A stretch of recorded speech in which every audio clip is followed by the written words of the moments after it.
There it goes. Hello again, everyone. Welcome back to the Best Darn Diddly Review Show. This is a weekly podcast for anyone who loves The Simpsons or ever has loved The Simpsons, hosted by two dudes that grew up on The Simpsons. My name is Miles, better known as Mr. Most Days Off, and today we have, well, first of all, we've got a great episode, but we have the return of The Streak.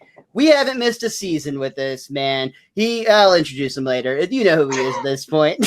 We'll get back around to him. Just in case you're bored with him, we also have a first-time guest who's here to talk to us so that we'll have at least something fresh for everybody out there. And, of course, joining me, as always, your co-host with the most, Richie the Whiz Kid. How you doing today, Rich? I'm wondering why we have, pretty much all the drastic camera angles. We've got Miles and Richie who have the straight on one. Then we got Andy where it's almost skybox view up there. I don't know where his camera is. Then we got Zach where it must be right below him. So I it's too much. This is too stimulating for my eyes. I want Zach off the show. Let's just get him out. What the fuck, dude? Wait, why are we starting with the hostility? You know, I remember this is like your birthday show recording because we celebrated your birthday today, and you were an asshole on your birthday last year too. What's up with that? It's just I'm just sticking up for all the people not named Zach in the world because there's not that many of us, so somebody has to stand up. There's a lot of Zachs out there. Dozens of us. Yeah. All right. Well, moving on. No. Let me throw it back to you first, you jerk. Don't take my camera time here. It's been a month since we recorded. We don't remember how to do this. We're trying to get back in the flow of things. So let me go ahead and throw it back to you. The man, the myth. Yes, he tastes like grandma. It is Miles. Accurate. And speaking of people who taste like grandma, good friend of mine, and he wanted to make sure that he was introduced as at least one, questionably two-time Nobel Fart Prize winner. Welcome to the show, our good friend, Dr. Andrew Braseno. How you doing today, Andy? Hey, y'all. How you? It's so nice to be back here for, oh, good Lord, is this the 11th time? You know, I got to be honest. I really expected you guys would have quit by this point. Same.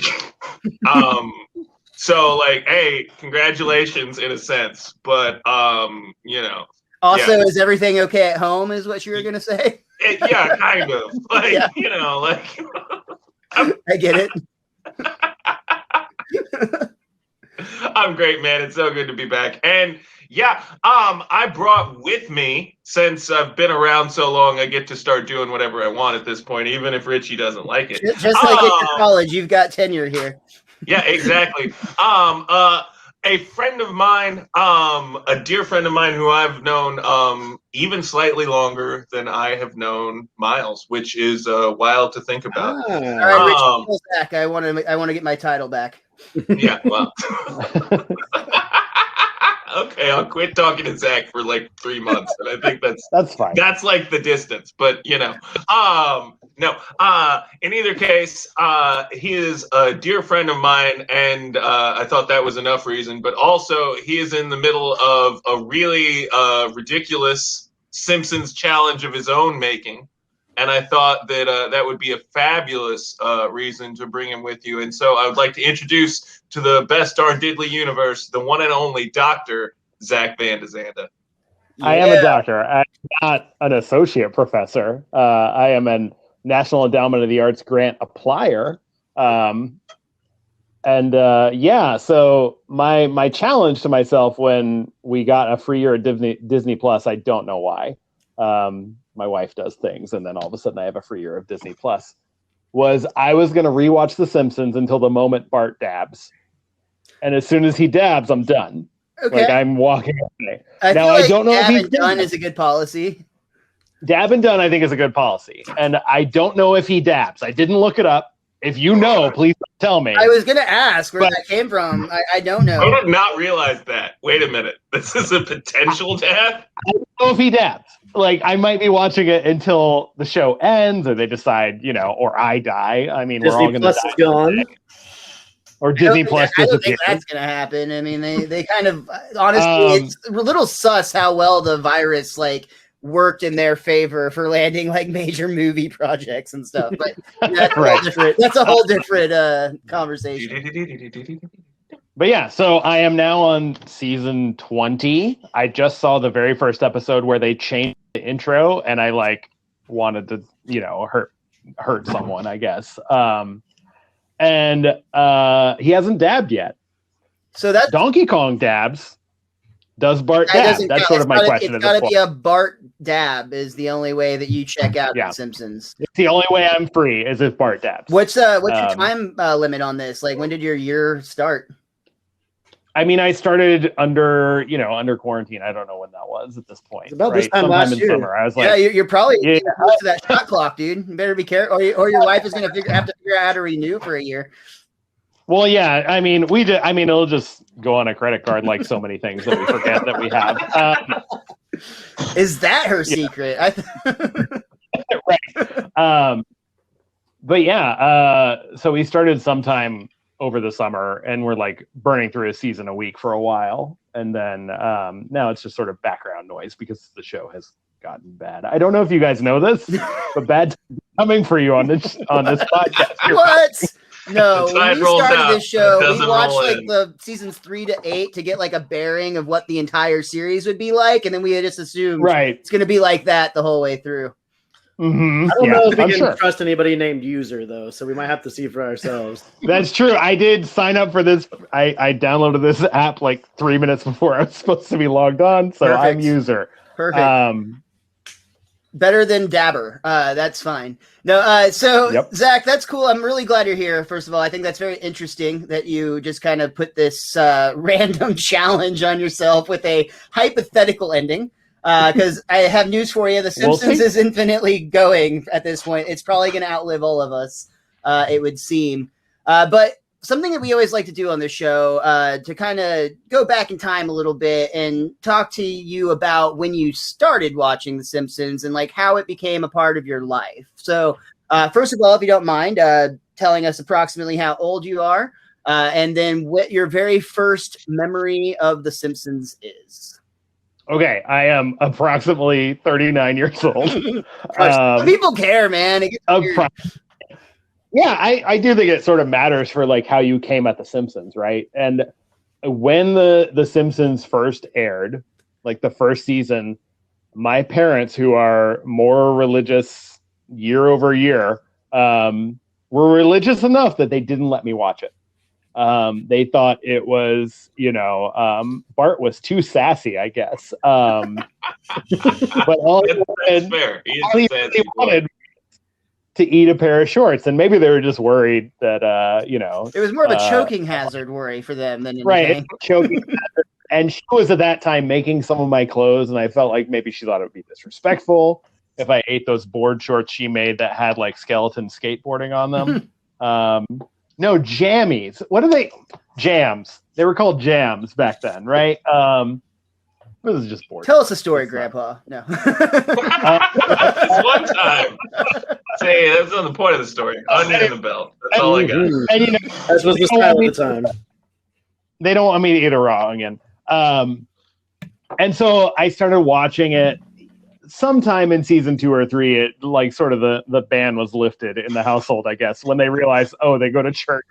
When you hit the age of 30, and I like that was the saving grace for the show. It's like, well, if they at least respect Sundays, I guess they're okay.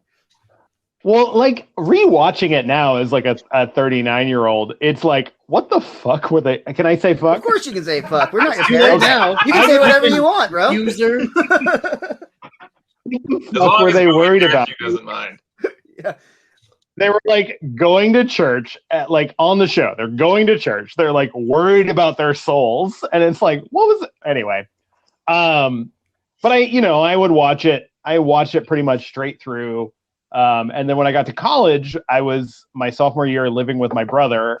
And my brother was religious and I was not. And it was sort of like the last touchstone we had was we would watch The Simpsons together. And so it was sort of a moment where, once a week, he and I still felt like, we are connected. That's sweet. And so there's something sort of nice about that, right? and revisiting it, like especially revisiting season 11, which I think sort of tracks. I didn't actually do the timeline of like these are the episodes I was watching with my brother when we were both figuring out how to be adults, and we were figuring out how to be adults going in very different directions.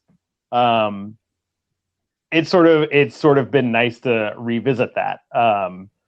But now I'm in season 20, and it's stuff that's not nice to visit. I checked out of The Simpsons probably around season 14. Okay. I think that's probably when a lot of people my age checked out. They were like, well, I have things to do, and I have a 401k now. I don't, but they right. did. I've heard of other people my age having those things. It seems neat. Right. Whatever. Might I recommend quitting your job every 3 or 4 years? Job? It's a good way to sort of vary your life and die in a ditch somewhere later on, or a basement apartment in DC, or a basement apartment in DC, which is where I'm recording this from, annoying my upstairs neighbors right now. But you know what? They're stomping around all the time. What do they wear? Shoes made of wood? They just wear shoes and are human beings, and I hate them for it. But I think I sort of like look back at that era of The Simpsons as like sort of like defining my artistic sensibility in a strange way. Of like, you can zag, you can do strange things, you can have heart without it being saccharine. And then eventually you get old and tired and you just turn out another episode like you're the guy who writes Marmaduke every morning. To put a little bit of sunshine at the end of this arc, I will say that I'm told that it actually picks up again. And I've watched some of the more recent seasons, and I do think there is a bounce back period. But I do think you are in what we would call the thick of things right now, as far as the low point of The Simpsons goes. Yeah, it is low right now. Like it commanding my attention. You know what I mean? Like I would put on an episode and I'd be like, have my phone with me or have my laptop out. It would command my attention. Mm-hmm. And now it's just like fully just the background. Yeah, you like end up like writing something on your phone and realize the episode has ended, and you're like, I think I have an idea of what that was about. Maybe. Yeah, exactly. Here comes our special guest, Matt Groening. Welcome him to the show. Yeah, surprise. So you brought up the connection you had with your brother, and I actually think that's really cool. That is, especially when you talk about you guys being very different people. There is something about The Simpsons that has that kind of glue adhesiveness to it that can kind of bind very different people over, this one common thread that's now been a part of the majority, at least 3/4 or so of all of our lives. Right. Just out of curiosity, has this journey that you've put yourself on, have you reached out? Have you talked to your brother at all about like the revisiting of The Simpsons? No, I mean, we talk here and there. But we're not close. Like we're sort of Christmas close. You know what I mean? So maybe around the holidays, you'll bring it up. Maybe around I mean, if I had gone home this Christmas, we probably would have talked about it a little bit. But we do sort of like, it's still part of our language, mm-hmm. right? Like the grammar of like talking to my brother involves, something like props on the grab, booyah. Or I demand satisfaction, like shit like that. And I was actually kind of shocked going back to this episode and rewatching it, how much of that stuff just like stuck in my head. You know what I mean? We talk about that a lot actually on this show. Like there's so many times where we review an episode of the show, and there's just these, like you said, almost like these little phrases that are meaningless in the moment, or seemingly meaningless in the moment, but they're so funny and so well written. That they just kind of stick with you. You find yourself repeating them. I think you find yourself using them casually in conversation, maybe not even always even realizing that you're doing it. Mm-hmm. Absolutely. Yeah. And, now that, I do teach and I'm around people who are like 19, I realized that it's like as though I were quoting All in the Family. Like it's just like worthless. No, but here we are. Yeah, we had a guest on not too long ago who he teaches in a high school, and we asked him the question, like, is there any? Like, is there even like the slightest glimpse of Simpsons merchandise? Does anybody wear a Bart Simpson T-shirt? Ironically, anything at all? And it's like, no, like I don't think I think if you said the Simpsons in the hallway, they'd be like, that show like old people watch. Yeah. So your old family analogy. Let's not think about perfect. That. Perfect. Awesome, man. Well, that I really like the fact that you told that story about your brother. Honestly, I think that's like just a really great analogy for what the Simpsons can be in so many ways. But moving forward to this episode, the E-I-E-I-Do, I know when we originally talked, and also my apologies for missing last week or 2 weeks or whatever we scheduled, by the way. I had like the worst day, and that's no excuse, but super unprofessional on my part. My bad. It is, though. It is a great what it excuse. is. No, man. Let's normalize fucking up a little. Yeah. All right. Like, that's fine. I mean, let's just. Yeah, I just personally want to do everything I can to crank down the universal expectation meter. Well, that's like, just because you're such a fuck up. You'll feel better about yourself if we all start doing it. That's just all I'm saying. No, that's a very healthy mindset, and all serious, like all joking and ripping on you aside. That's a very healthy mindset. So thank you for allowing me that human error. With all that said, I did fuck up pretty good. This episode, E-I-E-I Annoyed Grunt, as it is officially titled, which aired on November. Go ahead. Can I ask? Y'all think that shit's like too precious by half, right? The annoyed Love grunt. It. Oh my god! Never and it's still to this day always written. What's that? You hate it? I love that. Just say no. As the Dare guys said, just say no. So what I love about Annoyed Grunt is how it first appeared in the script, and Dan Castellaneta just went like there is no dough. It was just that was the cue, and Dan Castellaneta just created that. And to this day, they don't write dough in the scripts. They write Annoyed Grunt. Just because it's Dan's thing. And I do love that. I think that's beautiful. Like in the writer's room, I would get it, but putting it in the name of the episode, I feel like you fucking asshole. like, you precious motherfuckers.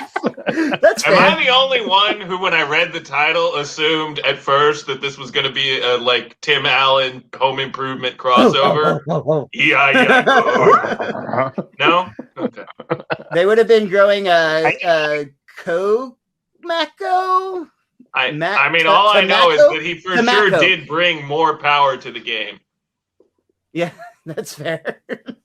I guess agree to disagree. I love the Annoyed Grunt. I do. I think it's great. I even I said it earlier when I first announced the title. I said E-I-E-I-Do, but I really do often read it all the way through whenever I was like preparing my notes and whatnot. But this episode did air on November 7th, 1999. And I was wondering, both actually, Zach and Andy on this one, was there anything specific about this episode that drew you to it as the reason you wanted to talk about this episode, other than just the date and availability? So, I like me and Zach, like I wanted to have Zach join me once I heard about his fabulous experiment. So we started looking through the list, and I was like, hey, which one of these aren't terrible was the first thing. And he sent me back a list, and I looked at those, and the thing that led me to this episode specifically was like I remembered from as soon as I saw the description, the part at the end where the cow talks, and that just like I was like, oh, good, yeah, the talking cow episode, that'll be fine. That was literally all I had was tobacco, but I figured that was enough to build a lot on. We were actually going to do the whole episode on just that moment. If we just want to jump to that, it's just going to be 30 minutes of us just going back and forth and saying tobacco. Yeah. I wrote down cow yelling tobacco is a lot. That's what I wrote in my notes. I think this episode's interesting, and I think I pitched this to Andy, not the other way around. This one in particular.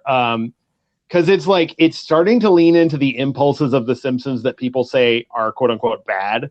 Like the zaniness or the hard zag or the like like the absolute being divorced from reality and being divorced from emotion, right? That like a lot of people who love, seasons 1 through 7 talk about.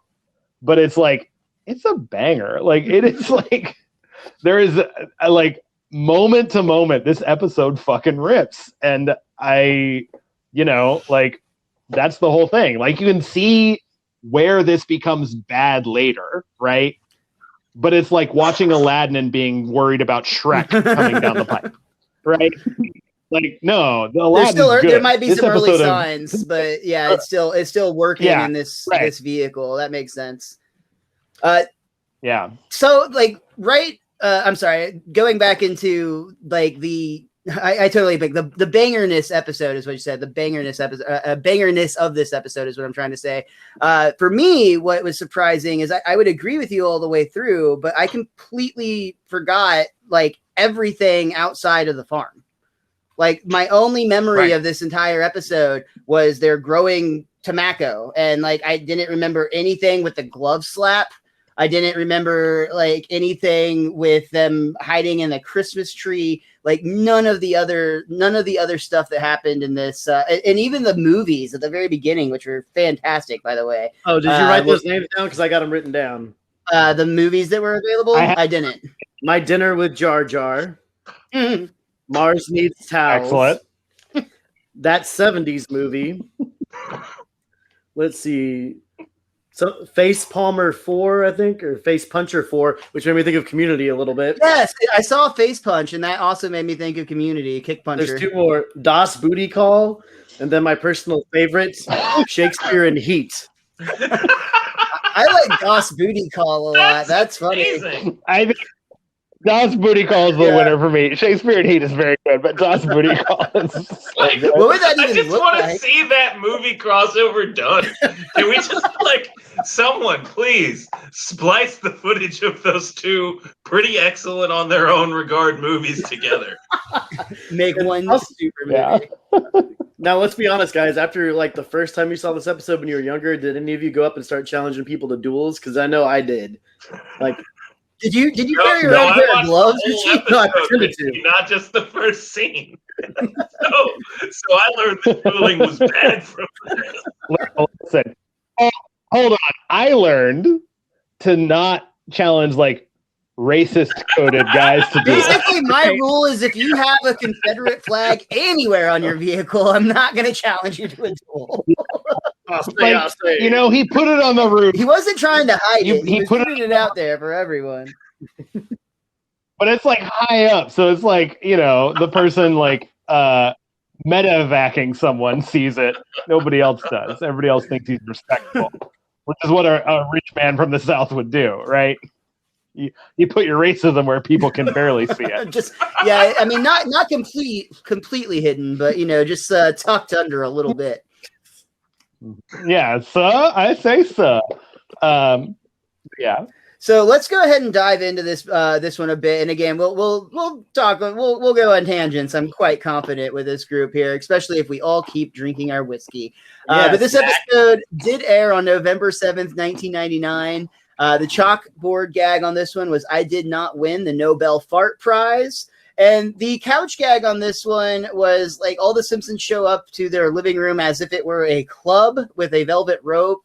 They're all let in except for Homer. And even on the commentary on this episode, which featured Matt Selman, Ian Maxstone Graham, Mike Scully, George Meyer, and Rob Bauer, who we'll get to in a little while. But they all even like kind of commented like, it seems like a lot of our couch gags are like something good happens to the family, something bad happens to Homer. Almost like they're noticing patterns. Yeah. This one, soft on this couch gag, by the way. I'm soft on it. It's okay. And it's just a high quality chalkboard gag though. Like Nobel Fart Prize is really good. Though I'll be honest, I really like a more topical chalkboard gag. Those are always my favorite. Like when they're referencing something that's actually happened in the that production. you have to go look up on Wikipedia to like understand because it's like, NAFTA, weird. Yeah, 100%. You got it. So this one opens up at the movie theater that we talked about. It's actually the Googleplex. the Googleplex. It's doing a parody of Saving Private Ryan, only with like the most disturbing product placement that you'll ever see, because they're like shooting each other, and then they're like they grab a Buzz Cola off of a dead man, and then the dead body is like, you can buy these in the lobby. Oh no, it's a lobby. It's a German. Yeah, of course, it's a German soldier. That's in my brain. Like, for 20 years I've been saying I have to go to Z Lobby, like just to myself in private in my special building. I love it's like Lisa's the obvious voice of reason. Do they really think cheapening the memory of our veterans will sell soda? And of course, Homer's already on his way. Sometimes Also, you need a Buzz Cola, bro. But Milk Duds and butter is one of the most disturbing things I think I've ever seen on the show to date. You know what's the only thing more disturbing than that? Snack bar employees not washing their hand after they use the restroom.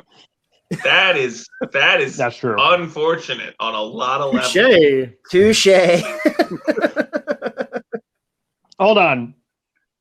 You're saying that it's 1 a.m., right? There's some leftover Milk Duds. They fall in the melted butter that you keep at hand, as one does at 1 a.m.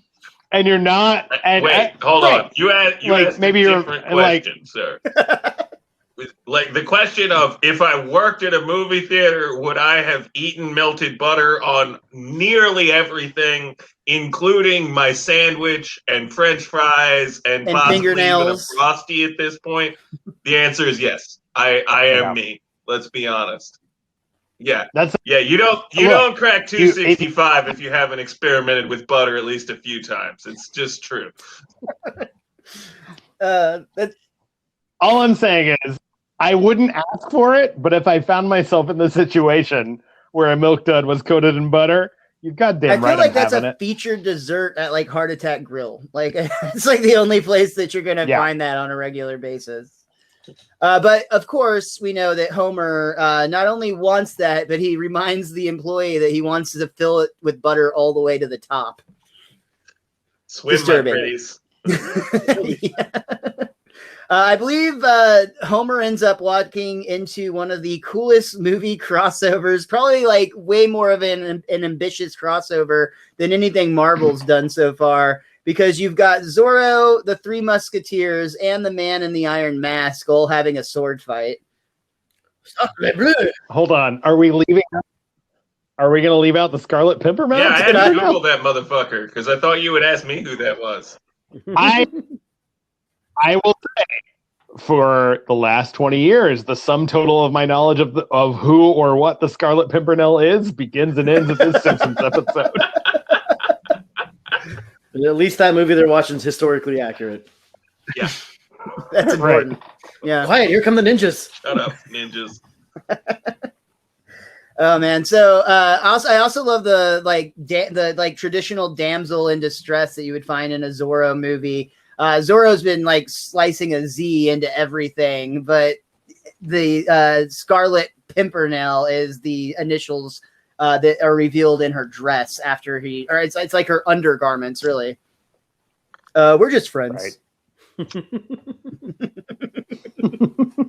And of course, that is the fucking be-all, end-all of this episode. Because Zorro then goes and finds the Scarlet Pimpernell and takes his glove off, slaps the shit out of him, and says, "I demand satisfaction, motherfucker." Demand satisfaction. I think that's how it goes. Satisfaction. I challenge you to a duel. Slap. And he gives him the old That's what I used to do all the time. Do you accept or are you a coward? I am a coward. So that's that just really gets Homer's like that does it for Homer, basically. Well, you forgot the part where King Arthur declared Zorro the new king of England too. I did. He like tosses him like the crown across the balcony too, and he stabs it, and that's literally when the credits roll. Can we talk about the credits to this fucking movie for a minute? We absolutely can and will talk about the credits. Cheech Marin, fucking Edward. Who else was in this? Fucking Meryl Streep, Darth Vader. James Earl Jones. Right. Sorry, it takes. I always have to either call him that or CNN before I remember his actual human name. Sorry, not sorry. Into my death, Kimba. I mean, Simba. So the part that I actually was more blown away by than the actual credits was the rap song that was being performed over the credits, mostly because, according to the commentary, that rap was improvised by Hank Azaria, and he said he was inspired by, he had just recently seen Deep Blue Sea, and LL Cool J's character like raps the plot of that movie over the closing credits. Yes. And he just thought that was the funniest thing. Yes. So when it came up in the recording studio, this is what happened, is he rapped the Zorro credits. You know, you're all how much time, Miles, do we have to talk about deepest, bluest? My head is like a shark's fin. Because I could do it for 30 minutes. Like, we'll leave it there. But if you have not seen the music video for the Deep Blue Sea end credits rap, which is called Deepest Bluest by LL Cool J, who is the only survivor of that movie. Spoiler alert, bro. And his parrot lives, I think. No, he and Tom Jane live. But they leave their feet hanging in the water. Tom Jane does. Yeah. 80% of LL Cool J survives, it should be clear. Yeah. He's down a foot, I think. He morphs into a shark. All I'm saying is he morphs into a shark. It's like Animorphs quality of CGI too. Yeah. It's Fuck the Simpsons. Let's just watch that. That can be the rest of the podcast. I'll be real. If you haven't seen that movie or that music video, you really probably should. I don't want you to tune out now, but several times. But I did not know that this music video. LL Cool J, you're so great at being terrible at stuff. If you want to watch a movie where I thought this was for an hour while it slowly cracks with water coming in, then go watch Deep Blue Sea. Yeah, I thought it was a Will Smith gag. Like, I thought it was making fun of Will Smith.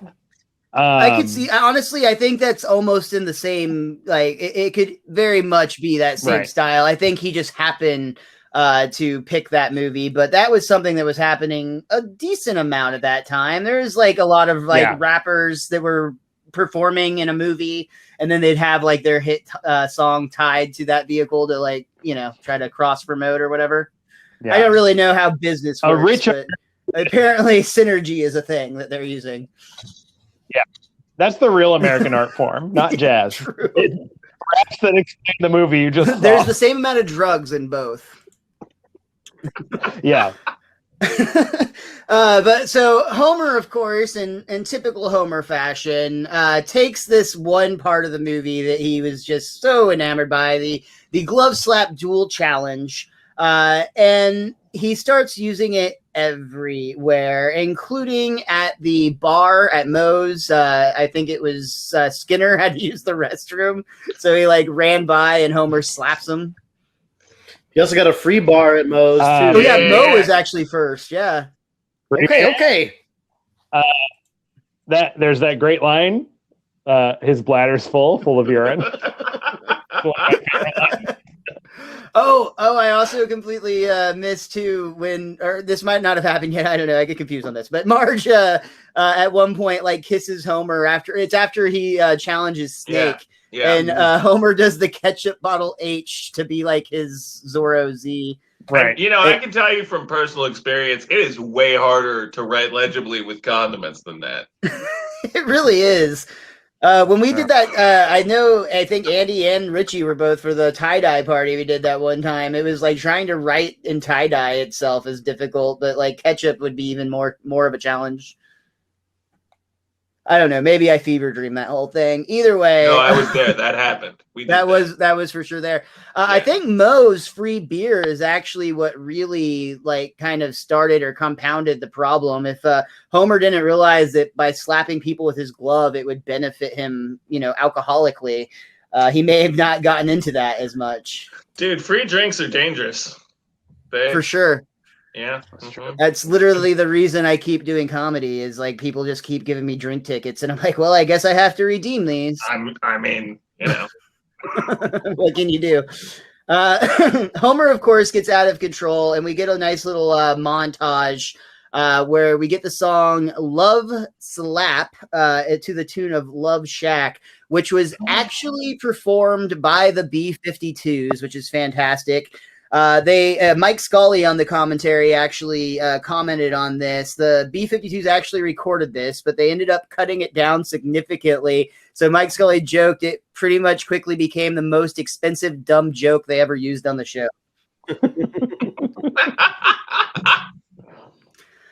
That's great. It's worth it. A pretty decent glove slap. It's a good joke. And it's a good repurposing of a good song. It works on both ends. They ended up moving it to the end credits for that reason because they're like, we're gonna get our money's worth out of this. But it was. I agree. It's a great and it's memorable too. Like the song gets like stuck in your head, but like in a fun way. And it's a good little montage. We see him slap. Who do we see? It's Milhouse's dad, Mr. Van Houten, gets slapped. Dr. Hibbert gets slapped. Eventually it gets around. Yeah, eventually it gets around to a Southern gentleman though, who there's like a line of like 50 people at the fucking Quickie Mart, right? And yeah. Homer's all like, "Fuck this bullshit." So he gets out a slapping glove and he's all like, "Swap, pop, pop, get the fuck out of my way! I demand satisfaction." But then he slaps the old Southern gentleman and says, "I demand a duel." And the Southern colonel immediately turns to him and is like, "I accept. I choose pistols at dawn." And it's just Foghorn Leghorn, Yeah, right? That is Like, 100%. I'll say, I accept your duel. Hey, fun fact. If you are challenged to a duel, you have the right to set the terms of the duel as he does by choosing pistols at dawn. This is important because if anyone ever challenges you to a duel, you can technically challenge them to Madden 64. I don't know if you knew that, but if anyone ever glove slaps your ass, you literally like, "Let's go. Magic the Gathering, standard, now." I choose lit pasta, but I don't wake up till like noon. So 2:30, good. Yeah, exactly. 2:30 long rip competition. There it is. 3 p.m. on a Thursday. Who can beat Dark Souls the fastest? That one ends with both people killing themselves. Yeah, probably. Always the business opportunity minded person Apu is immediately points out that headstones can be purchased on aisle 6. As well as Will's. I didn't know this was a full service bodega, but like now I feel at home. Now, do you think that the quotes on "Friend to All" on Homer Simpson's tombstone are ironic? Are they a direct quote? Like, what's the deal with the quotes around "Friend to All"? That's a really good point. Yeah. Because it is like I watched it, an hour ago, and I was like, "There's quotes around it." They like, don't address that at all on the commentary, which is here's what I have on itself. that: is that at the bodega, everything they have is discount bullshit.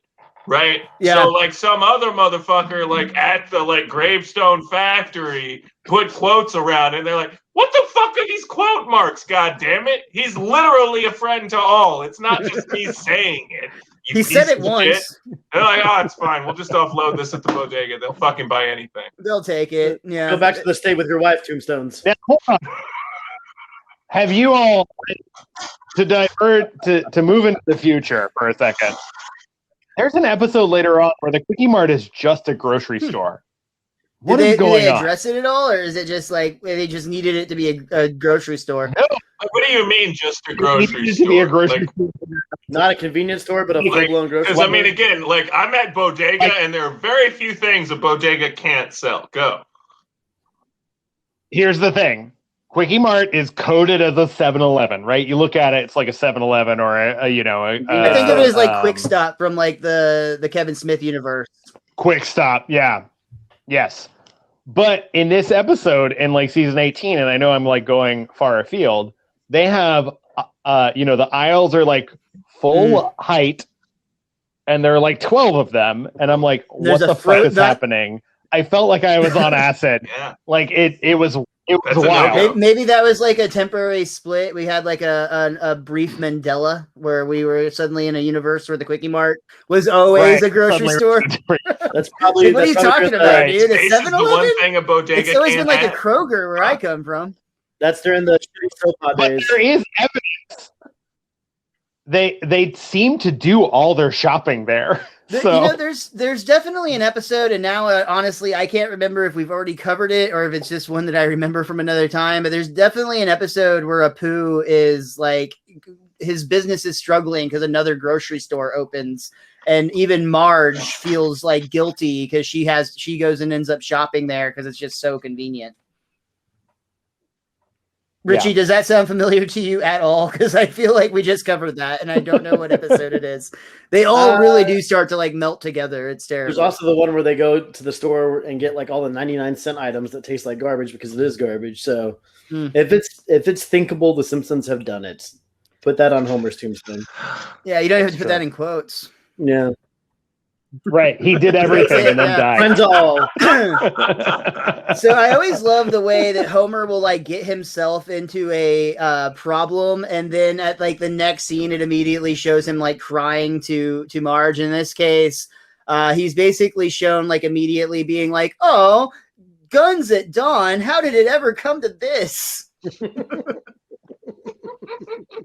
And of course, it's entirely his own doing, but Lisa's seen hanging up the phone and being like, the National Weather Service says dawn is scheduled for 6:20 tomorrow, and please stop calling.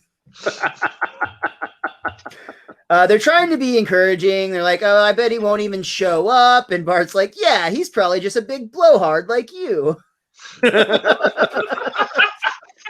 And immediately Homer's response to that is, sir, that is an insult. I challenge you to a... And then when his family stares back, he's like, what? I just love the way that Homer legitimately seems oblivious to the fact that he is the cause of his own problems.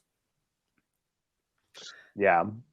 It's great. And it's like it's the plot driver of so many episodes of the show is Homer, seems to be like, if we're gonna diagnose him as like a malignant narcissist, like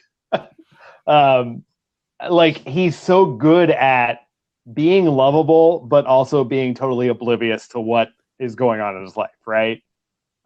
Which I guess is the difference between a fictional character and a real person who's your dad. Oh man, that whole like, I guess, dynamic of Homer is something that gets discussed a lot moving more into the seasons that you're currently watching. I'm sure you've heard the phrase jerk ass Homer, which gets thrown around a whole lot. But so far, I think that just from the episodes that we've covered, they do a great job of keeping him buffoonish, but in a still like likable, even lovable way. So far. Right. Because it's like, it's not mean spirited. It's like innocent stupidity more than it's anything, right? Like, there's definitely like victims of his ignorance, but it comes off as like his own ignorance as opposed to like malicious anything. Yeah, like no malicious intent. Yeah. Right. And it's like I'm seeing it in like season 20 a little bit. Like they didn't learn the lesson of Frank Grimes, right? Like Frank Grimes taught us a valuable lesson, which is that Homer is a horrible person to everyone who is out, like looking at him from the outside, right? But he needs to be oblivious to it all the time. That Frank Grimes episode is one of the best from the Bill Oakley and Josh Weinstein era, and they actually do come up a little bit later in this episode as well. They were mentioned on the commentary. But for now, we actually see this Southern gentleman show up outside the Simpsons' home. He's got his attractive younger wife with him, who Homer immediately starts to be like, ooh, yeah, Homer. Hey, I'm not dead yet. Oh, save me, Marge. I saved you. Again, that immediately flipped of like, he's just oblivious to how much of an asshole he's being. Oh, it's so perfect because she's all like, well, can't the Colonel's wife save you? Oh, Marge, that's in the past. Just let it go. It is in the past. He's not wrong. Yeah. Yes, right there. Homer Simpson is the American id. I think that's why we're so accepting of his dumbass buffoonery, is because like literally he's living out this American like power fantasy at all times. Like, I mean, that's what's going on here, is that literally like Americans want to get whatever they want, be first in line, suffer no consequences for it, whatever, reconnect to nature. They want everything they do to be fucking easy. They want to get rich for fucking free off of it. And at the end, they just want to, I don't know, I don't have an mincemeat. That started off so strong, though, dude. I know, it fell off that, you had, that had like so Kinda much like potential. my novel, which you can buy, by the way, from Goldwig Press right now. You sure can, yeah. You should.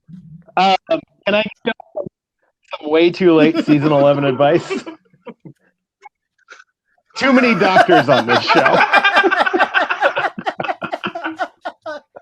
That's probably true for both us and The Simpsons, though. So I think that works. We're just following. Right. Too many following PhDs. They fuck everything up. Jesus Christ. How many PhDs does it take to do a Simpsons podcast?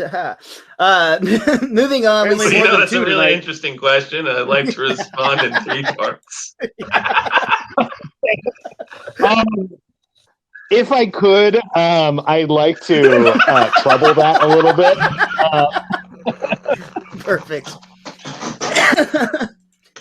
So we, of course, see Homer immediately panic, and he has no interest in actually following through with the consequences of his actions.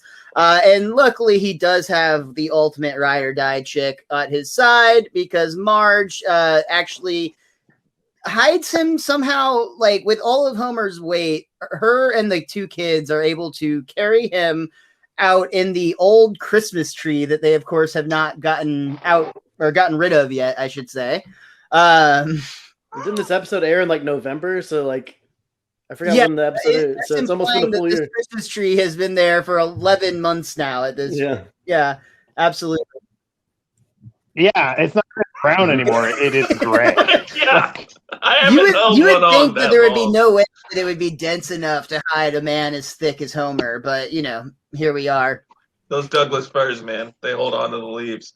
Marge is like, no, my husband will be out any minute now. We just have to get rid of this old Christmas tree. And, of course, the Colonel, being a Southern gentleman as he is, has to offer to help, which, of course, causes a panic from the rest of the family. Marge is like, no, you can't help. You'll get sap on your dueling blouse. My favorite line of the episode. Like, maybe my favorite line. You'll get sap on your dueling blouse. Well, at least let me shoot it into smaller pieces for you, ma'am. And then Bart, well, it's worth a try. But Marge is able to get the tree with her husband hidden safely underneath the pine needles that haven't fallen off yet. And they're able to escape in the car, which Homer is, or couldn't be any more relieved, especially since he even said, I'm sure glad I didn't throw out the tree in April like Marge asked. That's so terrifying. Like, not Zach pouring whiskey. That's fine. But, yeah. I gave you all the good camera angle on me. It was very classy. I felt like I was in a drinking, YouTube video for a moment. But yeah, Homer Simpson is amazing. Let's be honest. What's the longest you've ever kept a Christmas tree? Everyone, because I have straight thrown one away during spring break. I use a fake Christmas tree, so I guess a more accurate question for me would be, how long have I taken to put it away? And my dad was super hard. Like, when I was a kid, we did use a live tree, but my dad was one of those, like, honestly, like, once we were done, like, opening present, unopening is a weird way to put that. Once we were done opening presents, my dad's basically like, all right, let's burn the tree. Get the ornaments off if you want to. He wasn't having it. It was like time to go back to military cleanliness. I have put up with this goddamn plant in my living room for long enough. If we keep it another day, I'll have to water it, and that's another 35 cents I'm not getting back. Mm-hmm. Uh, Andy, I don't know, but I will say that like every time I put on my shoes, there's a Christmas needle like pointing straight up, like still to this day. Like they were all falling off the tree. We got like a small thing with like they're like that long and they're sharp enough to go through your foot. And every time I put my shoes on, there's one. So you you live an interesting life, Zach. Whatever. I don't even know. Was that an insult? I'm not even certain. He's lost me. He's trying to drag me, but it's just none of it. I feel that you're bound. It's because you don't want to get any of that sap on your Richie dueling blouse. When you're dueling blouse. That's it right there. That's right. I'm on drink number 4. I'm partially employed. Everything's going fine. I love the term partially employed. That's brilliant. Oh my god. Are we starting a like Simpsons drunk history show now? We could. It's I mean, technically, that's kind of what we've been doing all along. And in a way, there is a reason we usually record these at like 2 in the afternoon. It does. This is taking a turn for sure. I'm doing different stuff at 9:30. I'm usually in a completely different headspace. But that's either here. We get another visit from to Donnie's Discount Gas, where Homer is able to call his neighbor Flanders for some help. Flanders, you got to help me. Is there a Southern couple parked in front of my house? Oh, yes, indeedy, Homer. It looks like they're setting in for a long stay. And we actually see they've got like the fully functional RV with like the extending awning and like all of the things that would make your luxurious stay. Wind chimes. I was afraid of that. Well, goodbye, my gentle neighbor. You know, I've always wanted to tell you how much. To continue talking, please deposit 10 cents. Screw it. Click. I really like that. I love that the 10 cents is just too much for Homer to be able to finally confess his true feelings towards Flanders. Oh. Yeah. Homer is concerned because they really can't go home, seeing as it's currently occupied by someone who wants to shoot him with a pistol. They beg Jimmy Carter for a Habitat for Humanity house. That's fucking so good. That sentence is just so odd. Such a good joke. Unfortunately for the Simpsons, President Carter informs them that these houses are for the truly needy. And Cletus is there to say, yeah, get your own habitat. Come on, Carter. Build us a house, you lazy bum. You have offended me, sir. And he grabs a pair of gloves. Come back here, you yellow-bellied. I think most of the episodes that feature a president are pretty good. Throwing that out there. I'm trying to think if there's an exception to that, and I can't think of one. They do a I good like the Gerald Ford episode. I don't know yet, but I imagine there's something in season 32 or 33 that's going to be. Oh, wow. Yes, No. that's. Ew. Fuck. Let's just pretend we live in a different world until that time. Yeah, while we still can. Yeah, sure. Yeah. Oh, man, totally just lost. Here we go. We see Homer is actually now driving out to the country, remembering about his grandpa's farmhouse, which he's listing the... That's what I was going to say. They did bring up that they're pretty sure that Bill Oakley and Josh Weinstein had an episode where that burned down. But I have that in my notes. But they're like, fuck it, basically, was their answer to that question. It was the sex tonic episode. They burn it down at the end, and they're like rolling around in the grass on fire after they hug. Oh, yeah. But we don't know. Maybe Grandpa had insurance. I don't think we ever technically saw it collapse. So, like, structurally, it could have been there. I mean, that house is pretty fucked up. I'm just saying, that could have been the house that they moved out of 30 years ago and built the other house, which is the one they burned down. I don't know why I'm trying to solve these plot holes. I don't know what Again, I did. the creators of the show themselves acknowledged that there was an incident that happened, but it was inconvenient for what they needed for the plot of the show. So they went with it, which could actually bring up a whole argument of like, are those decisions part of like this show dipping? Or is that just always been part of the show, or that's just part of the irreverent nature of The Simpsons? Yes. I mean, at this point, they'd already done like they're in high school, but it's 5 years later thing, right? Like a flash they'd forward, already done just that like by glimpse now, right? into the future type of thing. Meaning like an episode that was like Homer and Marge in high school, but now it's like the yeah, they haven't gone back to where like I know there's an episode where like they go to summer camp when they're younger, and Homer and Marge are both. You find out they met before high school, but they didn't give the right names. But we haven't gotten that far yet. Right, but I do think they've been like loose with the timeline and loose with like what's Arminton's well, area. Like depending on what Homer needs to buy that week, there's a different store next to Moe's Tavern a lot. Like it's often like King Tut's musical instrument store or whatever it is, but sometimes it's just not. Sometimes it's something completely different. They got to move the town every once in a while when the garbage fills up. So sometimes things don't move to the next area in the same spot. That's absolutely what it is. Of course. But Homer starts to think of all the advantages that country living has to offer, such as fresh air, hay rides, and apple picking. When they get to the farm, though, they can see that it is standing, but in very, very rough condition. And Homer gets out and strips to his underwear and screams, "Race you to the swimming hole," where he dives into what looks like grass. It's just so overgrown with weeds. But he says, "Don't worry, it's free of leeches," which he very quickly realizes this is not the case. Oh no, you hear a fucking snake. There's a rattle, and he goes, "No, snakes though." It's snake. That's what it is. Yeah, that doesn't scare Homer though. He's an expert whacker. That's true. It's not a problem. But that whole pond situation is just disturbing. It looks like a really bad like disc golf water trap. I was about to say I'm throwing a lot of frisbees in there, and Miles has laughed uproariously as I attempted to retrieve them.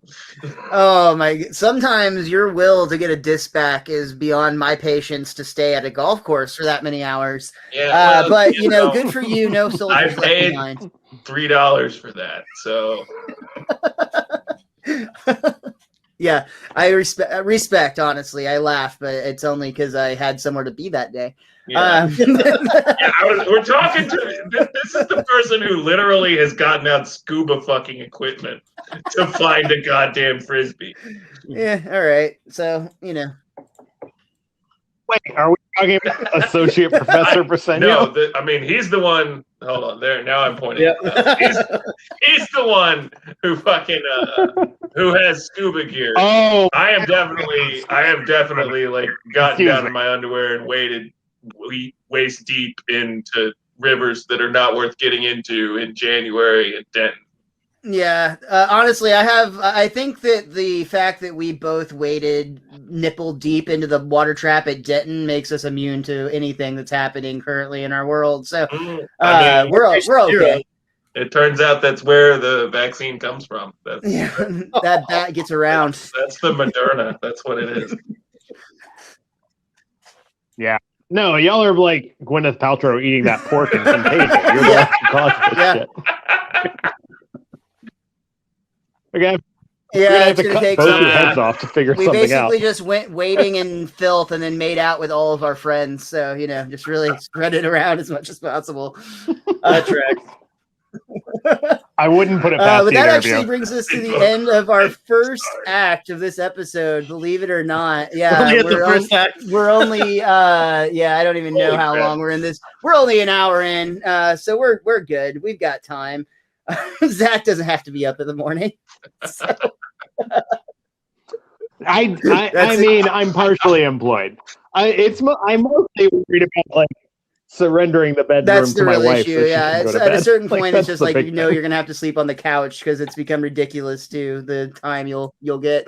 But somebody wrap like the last for like 30 seconds, the rest of the episodes. So just do a recap real fast. We'll go ahead and keep going right into Act 2, which we see them actually open the cabin up to, or the farmhouse, I should say, to kind of investigate. Marge is a little bit concerned because it's full of raccoons. Just think of them as cats with rabies. Ugh. But then an actual cat with rabies shows up on Homer's shoulders. Oh, hello, kitty. Ow! You little scamp. Dude, Are we really watch gonna out live for here trash and cook pandas. They will fuck you right up. Dude, those are mean critters, like man. that is on the list of animals you don't fight. Along I've told the story with before. cockatiels, all birds actually don't fight a bird. Just take my advice. Just don't do it. You're gonna lose, and then you're gonna feel really bad. Is what's gonna happen. They float like a butterfly and the fight to the bird, but your ego is gonna take years to come back after you lose a fight to a bird. Right. Richie, did you also have something you were going to say there? I think I told the story on our podcast before, but maybe it was just while we were waiting to podcast that when I went camping after I graduated high school, I was one of the only people that wasn't drinking at the time. That was before Richie had alcohol. And I was out at the campfire just enjoying the peace and quiet, and something hit me. And then a few seconds later, something flew by my head, and there was marshmallows being thrown at me from the trees. And then I saw the eyes, and it was a freaking raccoon who literally stole a bag of our marshmallows and was attacking me with them. Haunting you with it. And You know how many marshmallows I Fuck you. to like throw some of them away. I called a friend out of the tent, and they saw it. So like I had proof. Like somebody, I thought nobody would believe me. The freaking raccoon was stealing marshmallows. that a raccoon All of fucking Richie's ate friend it has been so slipping much, him He alcohol all literally night. used food as a weapon. Like, Richie I just would didn't know he absolutely was drunk. believe that, Richie. And no, it's like What did you do to that fucking raccoon? It's like they knew that I was diabetic, so they're like, "Here, have a marshmallow, jerk." Take that.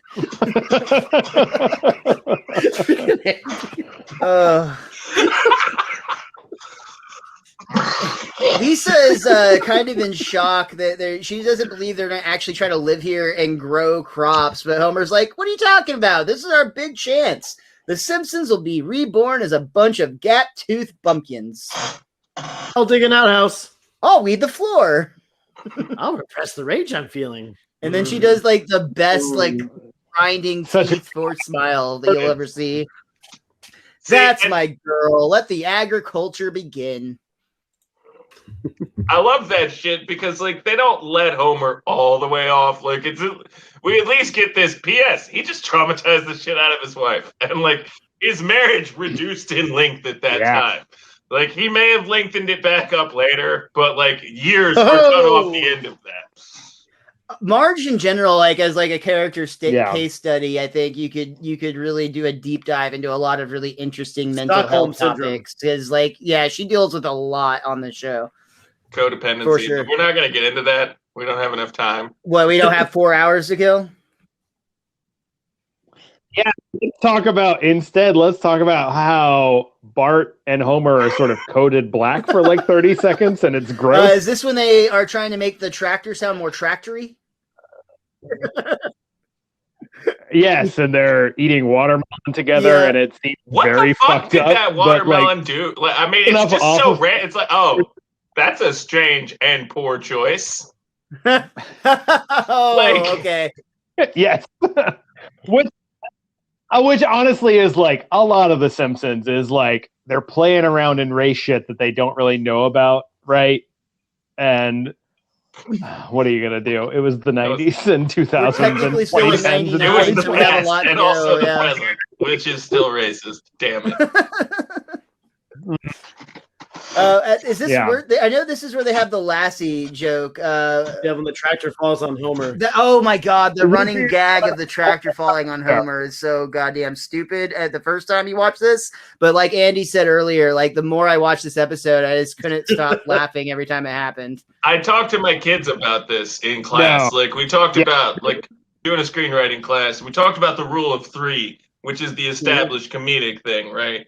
You know, but there's also like a rule of 7. I don't know. Like, I mean, like the like exactly, the rule of right. Like you go past funny to like dumb to like surprising, and then you loop back to okay, now it's like a meme that you've created within its own constructs, and it's sort of it's really the Family Guy angle that they use a lot in that show, which arguably there is a point in The Simpsons where it feels like The Simpsons is trying to chase Family Guy a little bit because they let Family Guy like crush through the scene and get the lead, and now they're feeling like they have to play catch up. So they start doing more and more of those very Family Guy-esque jokes as we start to move through this period of the show. Right. At least we assume. We haven't gotten there yet. True. Right. Speaking of Aladdin to Shrek, Simpsons to Family Guy. Like, yeah. I like when Homer gets crushed with the tractor and calls for Lassie. But it's such a good joke. I mean, Lisa. Like, that's like, I mean, Lisa. It's so funny to me still to this day. Like, we're just at that era where like Lassie was like on reruns, I think on Nickelodeon at night or something. Like, yeah, we saw that show, and like, yeah. Anyway, I feel like it was like either Saturday or Sunday afternoon. There was some TV show that played a block that went like Flipper into Lassie or vice versa, and it was like basically like Animal Rescue Hour. Yeah, exactly. Overly intelligent animal bullshit hour. And then for some reason 3 hours of Dobie Gillis. I think mine was always a 3-hour block of Gilligan's Island after. But, then you'd have to watch the professor make a goddamn nuclear reactor out of a fucking coconut. I still want to know how he does it, man. Think about how much money you could make. It's plutonium is the secret. It is. We need to write Lenny. If we can kind of, right? So the Simpsons can't grow shit. Huge shocker. Them motherfuckers, I know I'm skipping some shit, but let's be serious. They can't grow shit. We all knew this was happening. Like, this is why I love this episode, because, like, at some point, you, like, know what the fuck is going on. You're like, oh, I got this. They're going to the farm. Homer's going to try and grow crops. Homer's going to suck at fucking growing crops, and then something's going to happen. Like, but it's not Homer's fault, though. I'm figuring it out. Technically. It's the soil pH is around 9.6. You need a 7 to 8 to grow. Everybody knows that. You do need that. That's true. It's such a also. As somebody who has spent the last 6 months like copywriting for a food company that like deals with like organic farmers, that joke hit different. Your time in the pickle palace of pain, it changes. My time in the pickle has changed me. But I also love that it's up to the elephant's eye as like a unit of measurement. Is so the good. Elephant's eye thing is actually a reference to something. Hold on, I have it somewhere right here. The scene where the farmer measuring his coin up to the elephant's eye is a reference to "Oh, What a Beautiful Morning" from Rodgers and Hammerstein's Oklahoma. The song lyrics contain the words, "The corn is as high as an elephant's eye, and it looks like it's climbing clear up to the sky." And Homer does not catch it in this, which is interesting according to IMDb, as it was pointed out in the musical clip show how much he hates musicals. Oh, okay. Yeah, I didn't catch it either. You That's just gotta great. be like a genius Simpsons Harvard writer dude that like happened to catch this very specific joke. Well, you also have to be a fan of Oklahoma. I mean, yeah. Which the only thing I know about Oklahoma is on Watchmen, they make the joke about going to see Black Oklahoma, and then they also, I know on Broadway recently did, or off Broadway, Fantastic. They did a sexy Is version. there a sexy of version of Oklahoma? I was about to say they clearly worst cast people that fucking weren't from Oklahoma to fill in that role. Yeah. Yeah. Miles, be quiet. You're really gonna hurt our Oklahoma numbers. That's true. Nobody in Oklahoma has the internet. I'm not worried about that. I'm sorry, Matthew. We all know you're from Tulsa. So Andy did just kind of do a brief recap of a lot of stuff, but let's talk about a few things. I like the scene where Lisa thinks that she's like helping out a lamb that hasn't been sheared in a long time, but it just turns out to be a rat after she shears it all the way down. And then that rat is so dope. But like a cool. It looks like he should be a mascot for a pizza That's cool. I would go to that joint. Yeah. But then we actually get one of the, according to the creators of the show on the commentary, this is maybe the dirtiest joke they ever got away with. And that is when they arrive at the store, the supply store. It is called Sneed's Feed and Seed, formerly Chuck's. So Sneed's Feed with an F and Seed would turn into Chuck's Fuck and Suck. Form of alliteration. Oh, okay. That's See, I thought obscure. that was really funny when I first saw that sign. Like it's they just do it very briefly, but like the first time I saw that sign, I laughed my ass off. Apparently, I'm the only one. I'm apparently the only one. My brain is still going to like. Don't you both have? Aren't you both doctors of the English Seed language over here? Like, I don't. We didn't take classes on fucking psychology, bud. Well, then you wasted your time in college, my friend. I was just learning important shit like how to speak Middle English. Yeah, it sounds like you had a way more fun time. I took the elective. All right, so the Simpsons it's been a while, did so I intend forget. that to be a very dirty joke, and it did make it. Maybe it was too obscure that the censors didn't catch it either. Right. I wouldn't if I were a censor. I would have been like. We see a group of farmers or local farmers in town saying things like, "Well, look at the city slicker pulling up in his fancy German car." Cars made in Guatemala. Good. I already scrolled because we already talked about it. So. Well, pardon us, Mr. I really like the line, "I'm sorry, I believe in good grooming." So I was trying to get there, but you know what? Fuck it. We don't need to make me happy. I'll just cry the rest of the show. Well, pardon us, Mr. I'll laugh thinking about Chuck Suck and Fuck and move right on. I bought these shoes from a hobo. I think it's very fitting that the DC City Boy just ruined y'all's bit. Time for that. So Sneed inside is kind of giving Homer a hard time, letting him know that he's not going to be able to grow nothing on that old Simpson farm. That's why your daddy abandoned it. Well, what do you know? And that's where we learn about this like, basically is presented as a yokel. Like, you would think that he doesn't know anything, but he's very, very solid in his pH science. He starts talking about why the pH balance is off and so on, but Homer's treating it as like, that's just superstition. He's like, you'll watch me, I'll grow something out there. But he's literally, he's been filling up his seed bag with gummy bears. Don't. You mix some tobacco, some tomato, some other stuff, some candy corns. Yeah, there's definitely candy corn in there. And bringing up the candy corn, that brings another fun point from the commentary. They actually had intended, or when they were first writing this episode, I should say, it wasn't tobacco whenever they first started. It was actually more based on corn. I'm trying to find, I think it was like tobacco corn or something of that nature. And it was actually in the episode itself, you can even see in the background, some of the crops are depicted to be more corn-like because it was a relatively late change, and it was suggested by Mike Scully's now wife, who was a writer at the time, Julie Thacker Scully, suggested tobacco, and once they suggested that, everybody just loved the way that flowed, and it became the central fruit of this episode.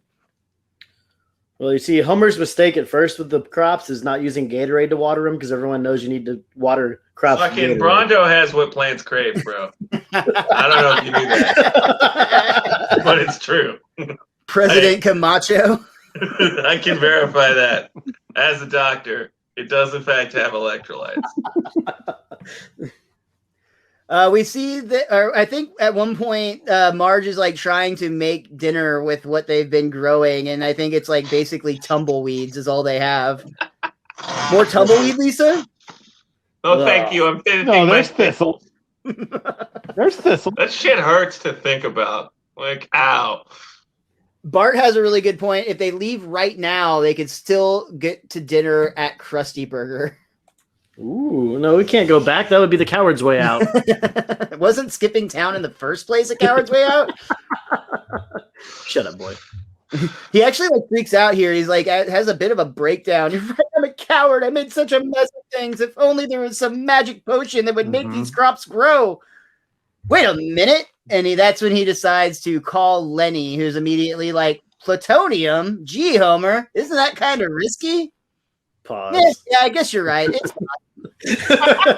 And I love that you like. It's so great that you don't hear Homer in that part. It's just like, makes it a lot funnier to me. They talk about on the commentary here too Yeah. that Lenny and Carl scene here they absolutely love, but they admit it has zero reason to really be in the episode. But they did find that at this time in the show that Lenny and Carl did almost start to take on that role a little bit. Also, arguably Family Guy-esque, where they're almost like just like a quick tangent joke, and then it goes back to the main plot. Sometimes you gotta just, send out some outgoing mail, bro.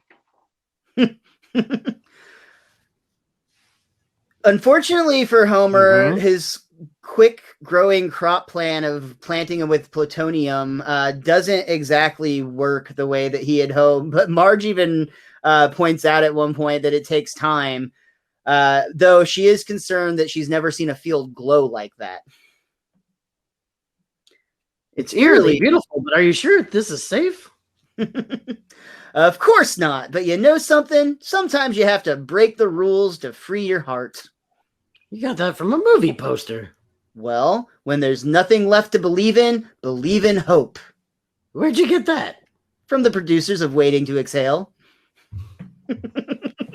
Oh, shut up and kiss me. I like that Marge actually notices that he's like rubbed plutonium on his gums. I guess he gave himself a gummy with some straight plutonium. Was he checking the quality before he bought it? Yeah. I mean, that checks out. I didn't know you did that with plutonium as well as cocaine, but But that is how we decided, or they decided, to end the second act of this episode, which brings us to the third and final act, where we're open with a rooster crowing, much in the manner that you would expect to find at a farm. Homer's excited to wake up because it's time to harvest some radioactive super crops. This is actually where Marge is like, it's only been one night. That's all it takes. If we learned one thing from the amazing Colossal Man and Grasshopperus, it's that radiation makes stuff grow real big, real fast. And glow. Yeah. But didn't grasshoppers kill Chad Everett? Only because he was trying to reason with him. That's a great name too, Grasshopper. I love it. Great line. A new gamer tag. This is where Homer is like, again, typical Homer fashion, he's like hyping everything up for it to be incredible. You might want to crane your necks upward to save time. Ta-da! And there's literally absolutely nothing. Another tumbleweed goes by. Homer's trying not to panic, and he's explaining maybe it's possible that it's the giant vegetables are just invisible. And he's like feeling around his empty field for it. Is this when he does like all the backflips and everything, which is fantastic, and I love that moment, or was that earlier? No, that's it, and it's amazing. It's was it right here? He's so limber, flipping around everywhere. It was fantastic. It only takes one line from Marge. Oh, honey, just give it up. And Homer is immediately broken. Oh, you're right. Good? By the way, wait, Dad, you don't have to kill yourself. It's such a funny line. Better be good. And it's from Lisa, too. So you can tell he's like got real low expectation that it's going to be worth his time. Well, Bart at first is like, let him go, Mom, when she's like, don't do it. That shit was dark and yet perfect. Also, like, it's a yeah. Let him go. And wait. But what Lisa had to say was actually pretty good, because she actually is the first to identify a sprout had popped through the dirt, and more were after it. Marge was like, what is it? Carrots? Peas? Maybe it's okra. Who cares what it is? It's growing. I've saved the farm! Yay! Miles, Oh. can you? And he kills the plants that were growing by kneeling on them. Zach, what were you going to say? I was gonna say, will you, spoiler alert, tell us what kind of plant it is and do it in the cow's voice? You guys I know want one what of you call a cow those with from no each legs? of you in Oh my turn. God. Richie, go. Do you know what you call a cow with no legs? No. Ground beef. I see what you did there. I don't know. Did you want me to Richie, say? That's how you Richie, can mute tell, because yourself instead for of 30 laughter, somebody seconds said of that's a good punishment for joke. that. That's fucking terrible. My brain's still figuring it out. Like, All, like What do you- I what do you love want watching to say that to that? I would've Chappelle smacked pulled that- where that everybody in heart. the audience in dead silence was like, oh my God, that was really funny. Well, when I was walking down the street the other day, I saw 2 cows looking at me from the bushes. It was a stakeout. Were you going to tobacco growl or just tell dad jokes for the rest I didn't of hear it? Andy. That's what you. Andy's, whatever he said, I didn't hear. I know. We're starting me- a tobacco cow metal band. Yeah. That's it. Yeah. Just tobacco. Everybody It's has too to bad that you didn't tobacco. hear it. Oh, I heard it. It was outstanding. Thank you. Well done. Yeah. So it's to me then. Oh, okay. Hold on. Let You me need do to my go through your breathing scales to warm up. Remember, man. yeah, from the diaphragm, Zach. exercise. Tobacco. Just like the cow did. That was God damn. awful. Fucking hate you. There you go. Tobacco. Andy, you got anything for us? Oh well, I mean, all right. I gotta get up and look. It has the pop filter just for you guys. Tobacco. Okay, now let's do it like the B sharps. Tobacco, tobacco, tobacco. All right, now. No. All right, let's That's get enough. back. You said let's do it like the B sharps, but then you did all of it. Well, I didn't remember what the fuck he was talking about. Like, I knew that was the yeah. So Homer literally kills the plants like as soon as he discovers them by like celebrating too hard, essentially. But we get a montage of the plants sprouting. They're getting bigger and bigger, and the tune from Green Acres is actually playing during this the second montage of the show. I just realized. Ba-da-ba-da-ba. Bum, bum. Mhm. That's all you get. It took more than a day, but the Simpsons farm is now full of what appears to be tomatoes. Like I said, corn in some shots, depending on where you're looking. Homer's dreaming about all these different types of ketchup his tomatoes might become. But then Bart takes the first bite of one and quickly spits it out, noticing that the inside is it tastes like cigarette butts. That's odd. The outside looks like a tomato, but the inside is brown. And Lisa is actually the first person to realize that perhaps the tomato seeds crossbred with the tobacco seeds. And Homer's like, oh, great. I've got a field full of mutants. Gimme! I want more! Meanwhile, Bart is already addicted to tobacco. And Lisa's even like, I thought you said it tasted terrible. It does, but it's smooth and mild. And refreshingly addictive. Addictive, eh? And this is where we see probably the most famous screenshot, I think, probably what I'll use for the thumbnail for this, and the most recognizable image from the episode. Homer is dressed as like cowboy, and he's got a like vegetable stand that says tobacco on it. Lisa's even impressed. Tobacco's pretty clever, Dad. I mean, for a product that's evil and deadly. Thanks, honey. And Marge is not crazy about the plutonium or nicotine, but it is nice to see Bart eating his vegetables. Oh. Dude, he looks strong the fuck out. Like that's like a rough day for Bart. He's having some issues for absolute certain Yeah. on that.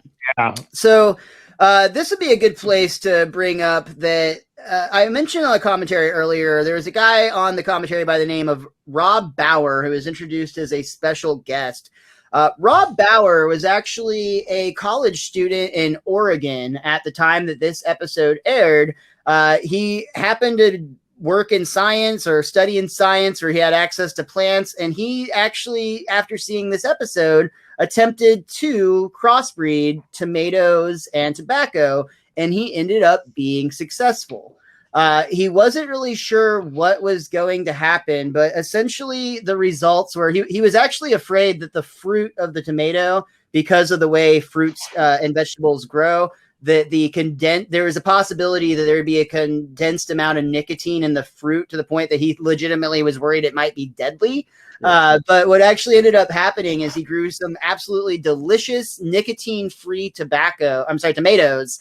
And oddly enough, when he crossbred in the primary, I'm not a scientist clearly, but like when the primary plant was the tobacco and it had the crossbreeding of tomatoes in it, it actually reduced the amount of nicotine in it, which he described as that was basically the tobacco equivalent of having sex in a wetsuit, where you had to go through all the motions, but there was none of the satisfaction. But it was just really cool that this guy did that, and it actually made enough news that it got back to the Simpsons staff, and the Simpsons actually reached out to him. He had come out and attended a couple of table reads, and then years later, when they did the commentary for this episode, they invited him back to discuss all of the fun things I just told you. The last thing I'll say about him is he actually had this idea based on the tobacco success in real life, that he thought it might be neat to attempt to crossbreed a tomato and a potato, in his mind thinking you would have ketchup and fries growing together, but it did not go well.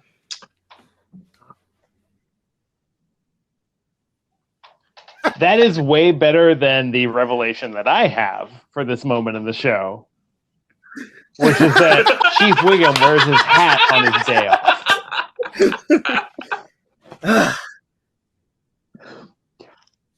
He's got casual wear on. He's wearing a polo shirt. It's pink. It's beautiful. Man, I wish I would have gone to college. I would have learned to make those awesome observations. But it's because they're about to tip cows. They're about to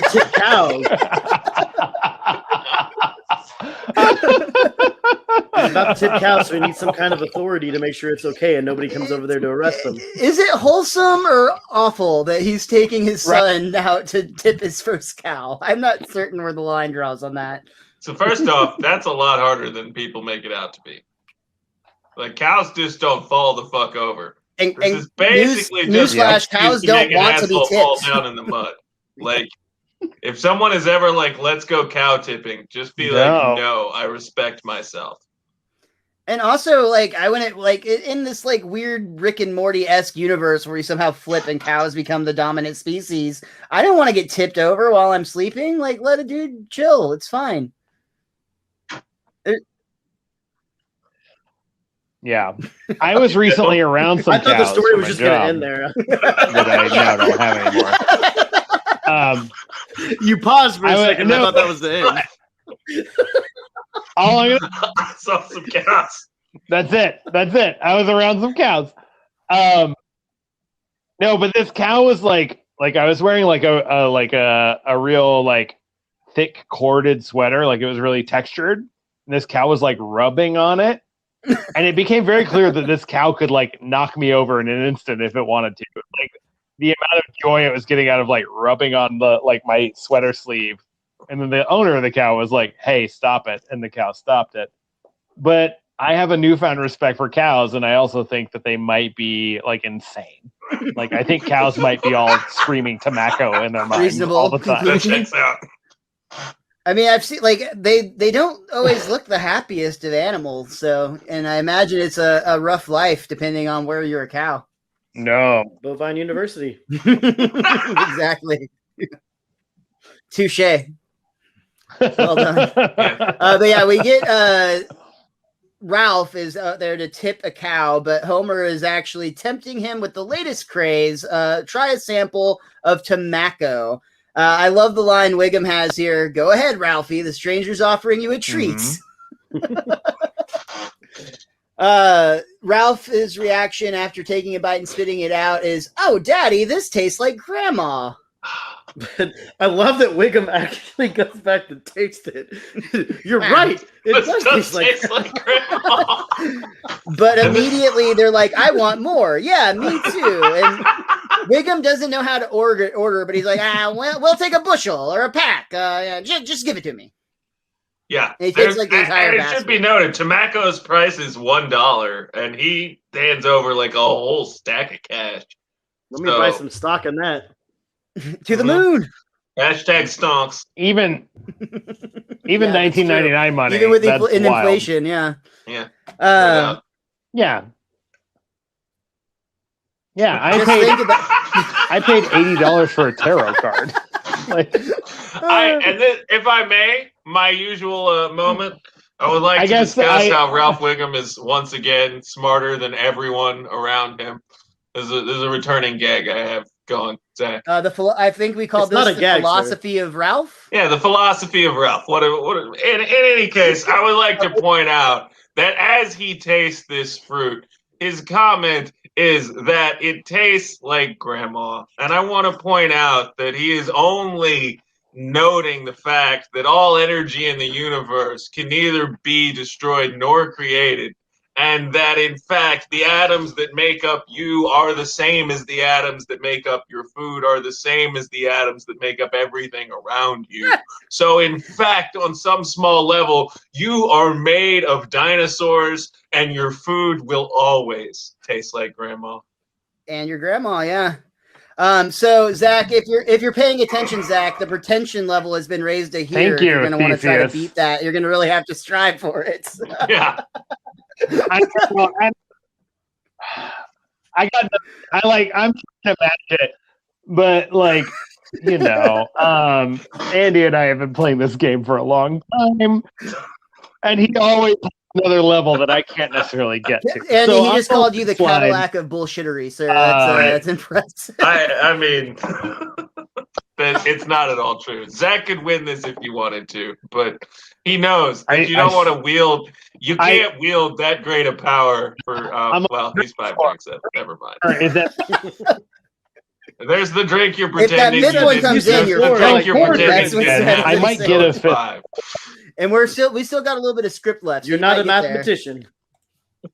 I am not a number doctor. All I'm saying is I'm not a professor anymore, so I don't have to play this game if I don't want to. Like the Brady Bunch. They made that seem so easy. That shit's hard. They did. Yeah, it's not. You have to really be focused because it's not where you think you'd look. I agree. Yeah. I can point at Richie. That's easy. I can point at Andy. I also like that this scene here establishes this like very late in the game subplot that they throw in real quick, where Marge is like trying to sell her mincemeat pies with absolutely zero luck, while everybody's like addicted to Tamako. Her pies just sit there. Maybe because they're priced too high. I mean, you have to buy 5? You could get 5 Tamakos for a pie. It might be too much. Is there Tamako in the mincemeat pie? That's true.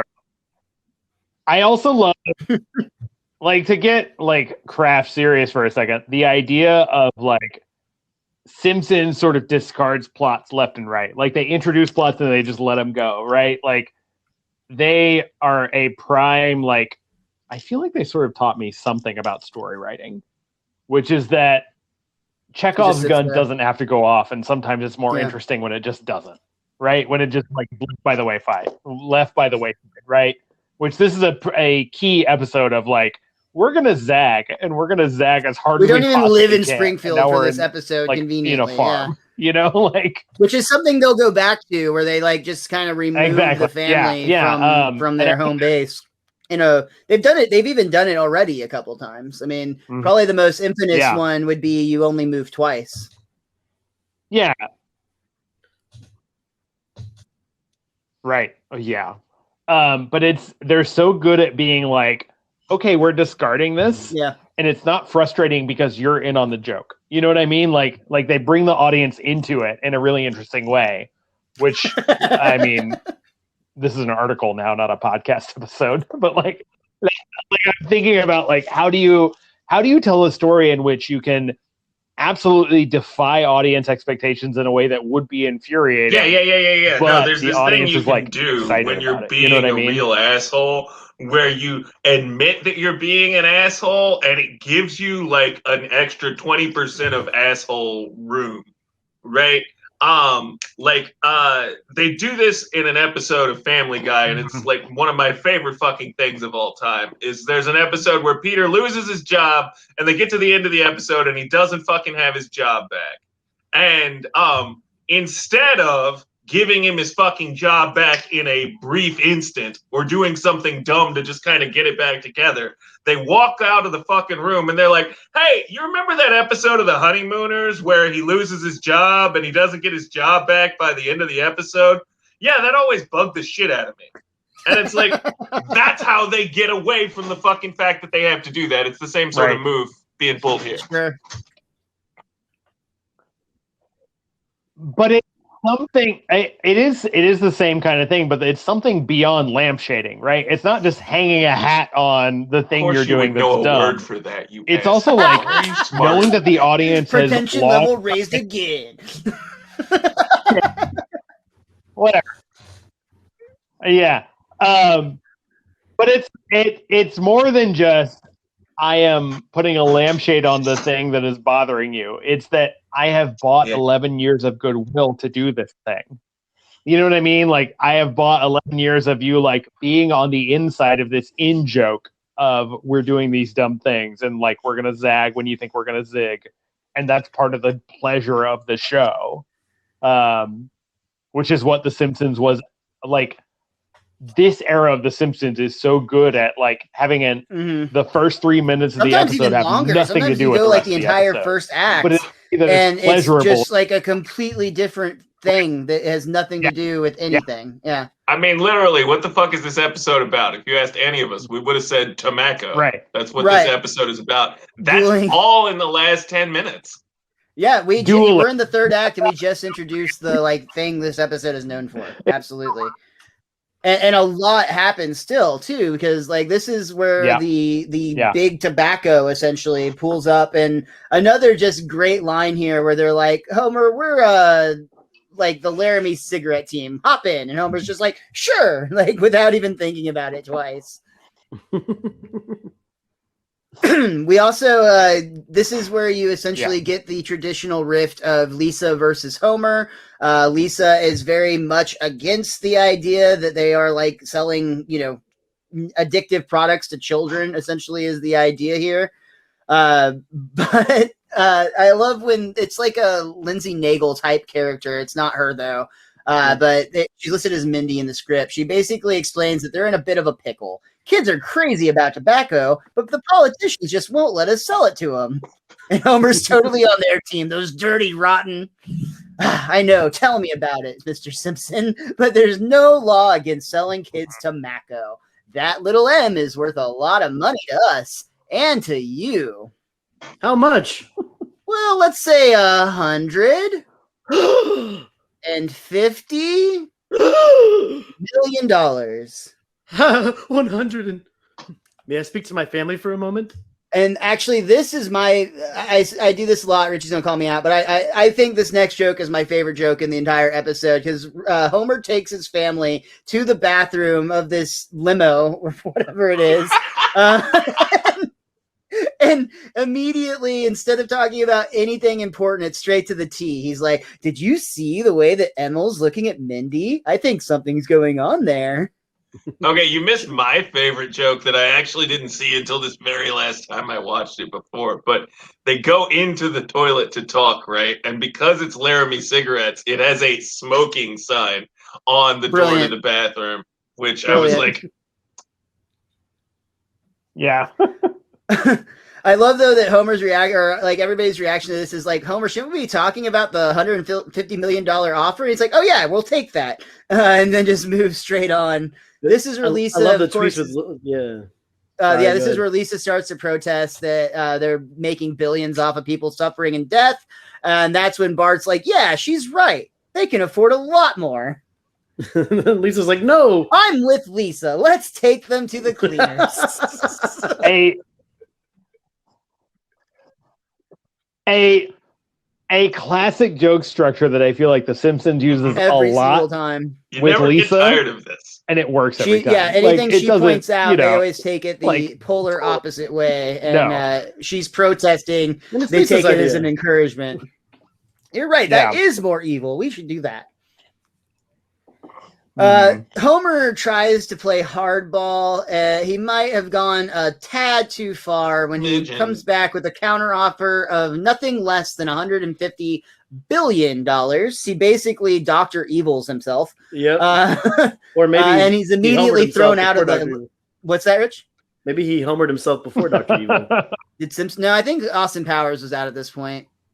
But I'm sure that they got the idea from The Simpsons somehow, some way. That's So it. Yeah. Well, it's a Checks movie out. about time travel, Homer is so thrown to the curb along with the rest of his family, and the real problem is the crops are completely destroyed. All the animals have now been both destroying crops and getting very addicted to tobacco. dude, And they look rough. Like the they- horse particularly is Love like it. terrifying. Isn't this all a not Yeah. a Living Dead shot here? Very much so, yeah. Yeah, there's even the play and the Very way much that they're defending the farmhouse and everything feels straight out of Night of the Living Dead. I think they're down to one plant, if I'm not mistaken, at this point, or have they already lost it? Yep. No, yeah, they do Down have to the one one. plant at this point. Spoiler alert. Homer is trying. Homer's trying to nurture it, protect it for the millions that it's worth. Lisa's still like, you're about to launch a terrible evil on the world. You've got to destroy this plant. I know, honey. But what can I do as an individual? I wouldn't know where to begin. He even destroyed the plants earlier on accident, but he couldn't possibly. Just burn the plant right now and end this madness. I wish I could make a difference, Lisa, Yeah. but I'm just one man. Only one man. does And Homer, then Lisa growls. can I ask a question? in the room? Does Homer Simpson have Ted Cruz energy?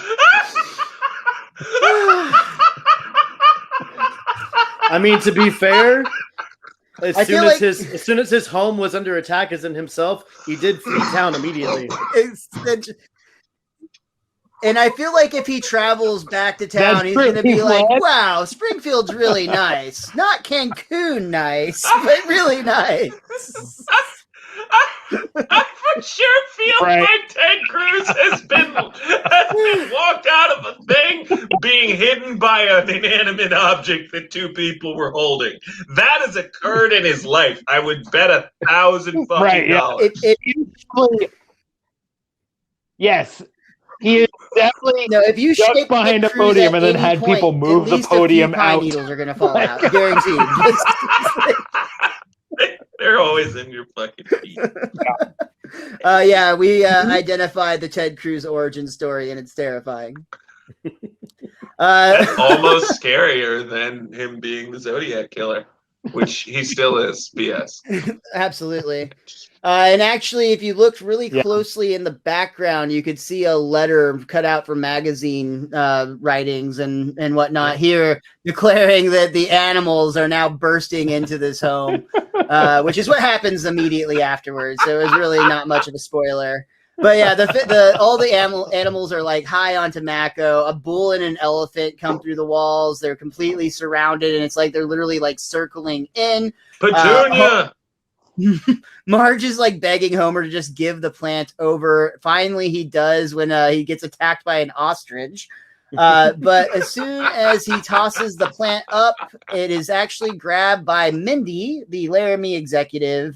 And Mindy is immediately like, oh, what a lovely gift. Gotta run. And she takes off into a helicopter that is waiting right there for her. So, Mindy, how do you want to pay me the $150 million? And we hear the slam door of the helicopter. Cash will be okay. And then we see the helicopter take off into the horizon. Or stock? Does your company have stock? Mindy! The rest of the family joins up, and Homer explains what's going on. Mindy and I are just hammering out a payment plan. We'll talk Monday.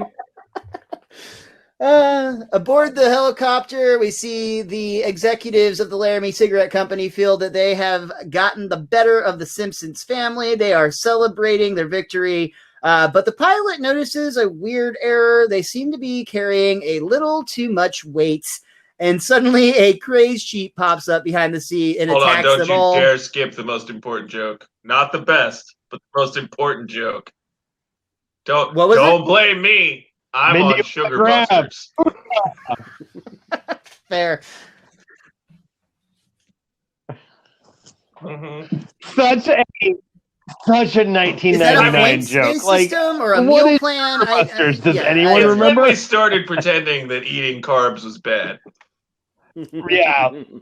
Which, by the way, the new thing, carbs are great. I'm a doctor. Right. I'm way in on that. Yeah, Zach will back me up. He's also a doctor. I love Eat a more carb. carbs.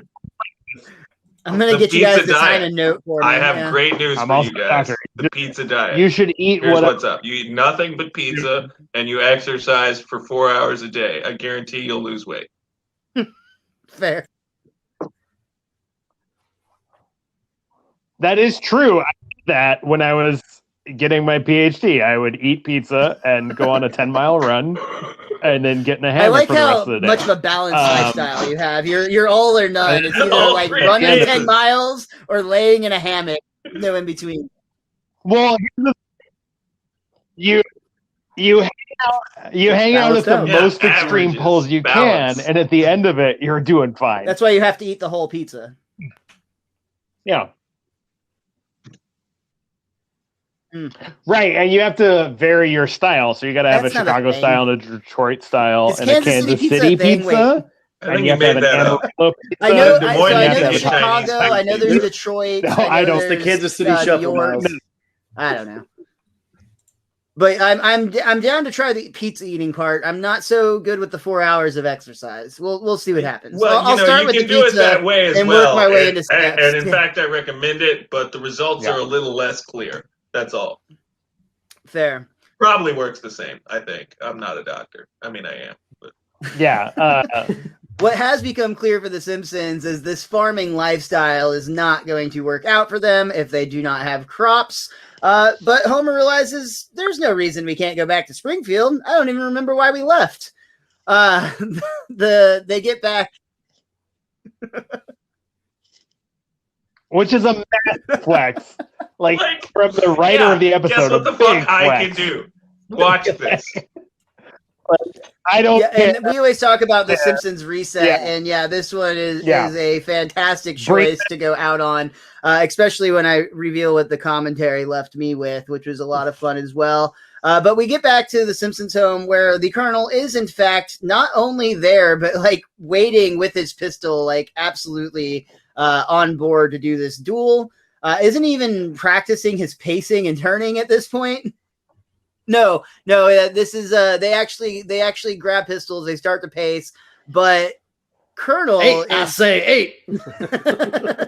the Colonel is walking That's an towards extra the movie. car that Marge is unloading all of her unsold mincemeat pies from, and he immediately becomes intoxicated by their aroma. Is like, could that be a mincemeat pie? It certainly is. Why don't you put down your gun and have a slice? Oh, don't mind if I do. Hey, are we dueling or what? I love that Homer has the out here. Hey, It we're could dueling. be over, Yep. but he reminds his opponent that he doesn't want to fight in the first place. That they are, in fact, in the middle of trying to shoot each other. Where are my manners? This is where the Colonel actually shoots Homer on the opposite side of the heart. So he shoots him in the right shoulder. Homer does cry out in pain, though. They mentioned on the commentary that this is a comical shooting because there's no blood. It's funny. Except that the bones stop the bullet. Yeah, the bone stopped the bullet. I think it's fine. Dad, this might be one of those things you should go to the hospital for. Bones stop Yeah, the by the bullet. way, that's Which, not by the way, okay. If the bone stops the bullet, that's not good. You want to see it go through. Just, You want it all the way out. Absolutely. yeah. We actually end the episode there. Homer's shot trying to eat pie. We get the credits roll to the B-52's performance of Glove Slap. And as this commentary came to a close, Mike Scully, I believe it was him, actually said, by the way, in real duels, a lot of people survived being shot in the arm, but died of infection later. And that's the end of the commentary.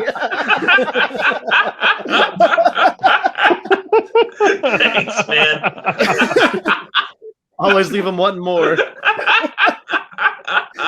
Wonderful. And that does, in fact, bring us to the end of the episode. EI, annoyed grunt for Zach. Zach, is there anything else that you would like to talk about this episode, about the Simpsons in general? Just anything else that you had on your mind that you'd like to get out?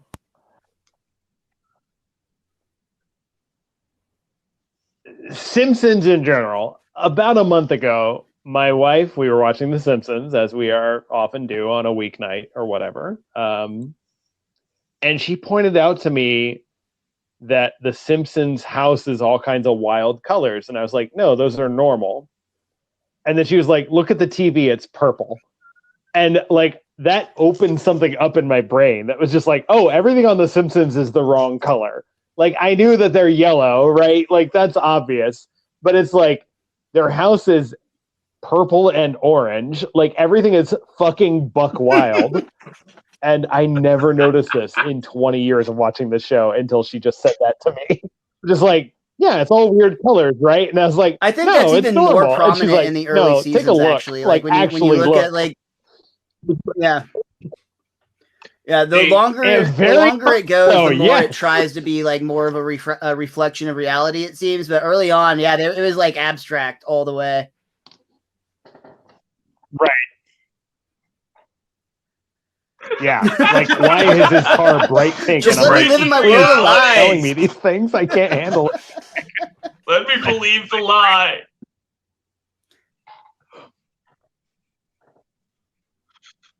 Yeah. I would 100% chew on tobacco if it existed. I would be outside in the rain right now having a tobacco. Because you can't have it indoors for some reason. What about you, Andy? Was there anything else about this episode, or just anything since the last time we spoke that you wanted to talk about? Well, about this episode, it really demonstrated to me that the model that I was even talking shit on the last time I was on. Like, the last time I was on, I distinctly remember saying, guys, I think we've crested the hill. Like, I think we're sliding a little bit. And you guys, but like, this really emphasizes that model can really, really work fabulously. And that in the right hands with the right, every little thing working right, like, it's kind of outstanding how little of a fuck they have to give. Like, they really can use all of that in a really outstanding way. And this episode pulls it off. And like Zach had pointed out earlier, it's not like you can just do that from the get-go. They've earned their right to do this at this point, and that's a very important distinction. Mm-hmm. Exactly. That episode walked. The Olympics episode walked, so this one could run. It's true. There it is. Last but not least, Richie, is there anything else about this episode you wanted to point out, brother? Just that it took The Simpsons 22 minutes to do what took South Park multiple seasons to do a Integrity Farms episode. So, maybe learn something from that and kill a story when it's dead. Kill a story when it's dead. Are you not excited about the upcoming? I'm done with Integrity Farms. That's fair. I'm still digging it. But no, I appreciate that. Andy always picks an episode that I end up enjoying a lot more than I remembered. Not that I thought this would be a bad episode, but there's just always more in it with the jokes than I realized. And I don't know if you are doing that on purpose or if you just got lucky on this one. Hi, it's Emily. Hello. Just in time. Oh, Emily's in the frame. It's Emily. It was a lot of fun there. Like, I very much enjoyed this one. I mean, I didn't enjoy listening to Zach slowly get more and more drunk and yell at everybody, but it's just part of the territory. Who is this guy? Richie Good pointed out news. Zach is going to be permanently this part of is, the podcast from now on. He'll be just back about to make every the week. announcement. Ah! This is going to make the announcement. Well, Richie pointed out that it took The Simpsons 22 minutes to get what South Park has now done for many, many seasons. I will point out it took us an hour and 54 minutes to get through the 20-minute episode. So I don't really know. Emily came in here to tell me what time it English is. writers. She assumed that the only reason this could still be happening is because I've become fucking temporally unaware. Pretty much, that's accurate. You got two English professors in here. That's what's gonna happen. Not two doctors, right? That's There's what it is. three doctors in the room now. Yeah, I was Also about a to get there. doctor. We're doubling instead of reducing, we're adding to. That's our motto there.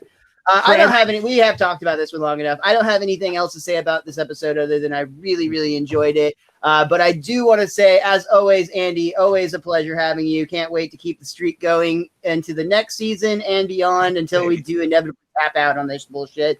And Zach, dude, such a pleasure having you. It's been a long time since we've talked at the poker table. This was a lot of fun talking over a Zoom call or whatever the hell, a Get Vocal call. Would absolutely way to push the brand there, Miles. What's that? So way to push the brand. Yeah, thanks, man. You know, like what? They don't know what it is. Get over yourself. I was talking about Get Vocal. I know, but you get it. Regardless, Zach, thank you so much for being here. We'd love to have you back in the future. Want to come and talk about some of the other. Oh my goodness, we got an alert that we're going to stop recording in 5 minutes, but the room will continue. They're fucking done with our asses. Holy shit. Okay, so that means we we got to do this quick, guys. You can buy Andy's book, Down and Out. Where can you find that? Over a 20-minute episode. And Emily, you are talking over the plug for Andy's book. How dare you? That's Let him sell a gun. But it's fine. And absolutely right. But yeah, you can buy my book. Anything else you want to plug quickly? Yeah. You can find my book, Down and Out, a novel. It's out from Goldwake Press. Please look it up. You can find me on Twitter at @Braseno. Yeah, that's what I got.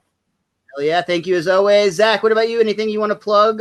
Social media project?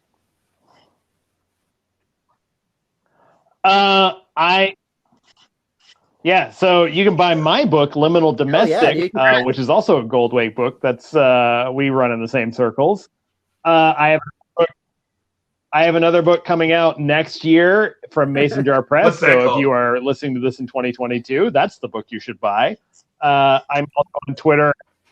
You didn't tell me that. That book's That's called amazing. Lesser American Boys. I'm also on Twitter. Well, get on Twitter. I said it on Twitter.